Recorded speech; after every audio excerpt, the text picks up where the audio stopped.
Ассалаумағалейкум, құрметті көрермендерім. Баршаңызға қайырлы күн.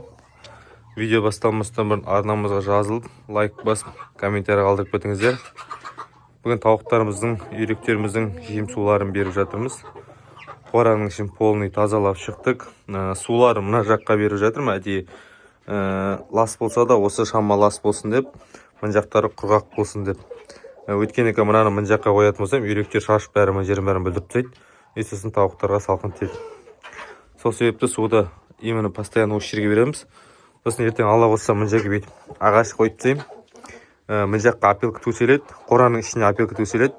Жем жеп бері қарата жем жеуге шыққан кезде астарында опилка болады, и мына жағы құрғақ болады. Мына жақта су ішеді, анау-мынау мен короче қыртым-шыртым болады. Сосын бізге қонаққа айттым, башкирский үйректер келді. Бір аталық, екі аналық келді. Мені шағын фермамызға алла берсе осындай шағын шаруашылықтан бастап жатырмыз. Осы шаруашылығымыз енді үлкен құс фермасына, үлкен шаруашылыққа айналады деген ойдамыз.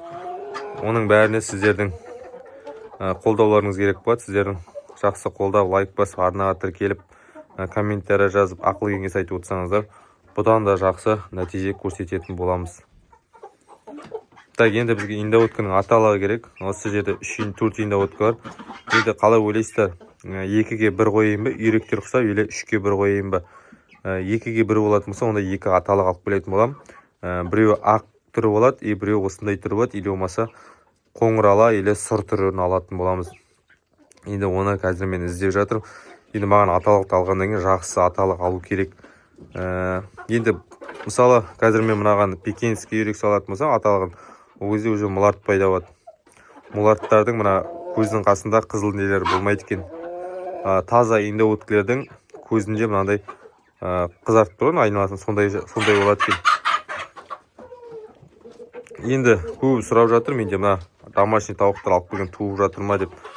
Сол қазір бұлар түлеп болды. Енді мен бұлардың жемдеріне витаминдерін беріп жатырмын. Андай-мындай заттарын беріп, жұмыртқа туады. Бұйыртса 1-2 күнде жұмыртқа туады.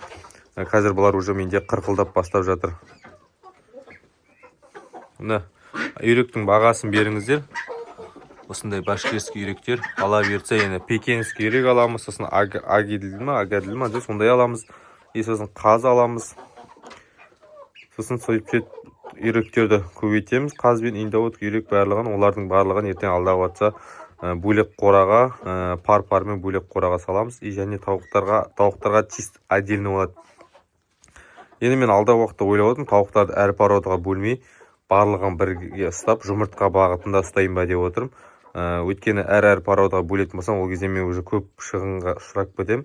Ал барлығы бірге тұратын болса, бірдей жем жейді, бірдей жем езеді, бірдей жылулық кетеді. Ал әр қорада әртүрлі болатын болса, онда жылулығы да әртүрлі болады. Уже ана қораға свет, мына қораға свет керек. Сол себепті мен чисті барлығын бірге ұстаймын, және де жұмыртқа бағытында ұстайын деп шештім. Бұлардың жұмыртқасын жеуге сатамын, және де инкубационный помесь ретінде сатуға болады. Мен барлығын зерттедім, қарадым, енді құспен айналысып жүргесін. Сондай жақсы варианттар бар. Мысалы, адлер мен австралоп шағылса, жұмыртқа бағытында да, ет бағытында да құстар пайда болады. Австралоп пен адлер мен или домашний тауықтарды сатылса, онда кішкене домашний тауықтар іріленіп бастайды. Жұмыртқасы да еті де жақсы болады. Сол себепті сондай бағытқа көшіріп жатырмыз алдағы уақытта. Сіздердің ой пікірлеріңізді жаза кетіңіздер. Комментарияға міндетті түрде керек болады. 3 айлық балапандар келген үйректерді, тауықтарды талайды осылай шабуыл жасап. Башкирский үйректер әлі жұмыртқаға кірген жоқ. Бұлар көктемде кіреді, әлі жас. Ал мыналар енді үлкен индоуткілер. Бұлар уже жұмыртқа туып тұрған индоуткілер. Тек аталығы керек. Жақсы достар, видеоға лайк басып, арнаға тіркелуді ұмытпаңыздар. Келесі видеода көріскенше сау саламатта болыңыздар.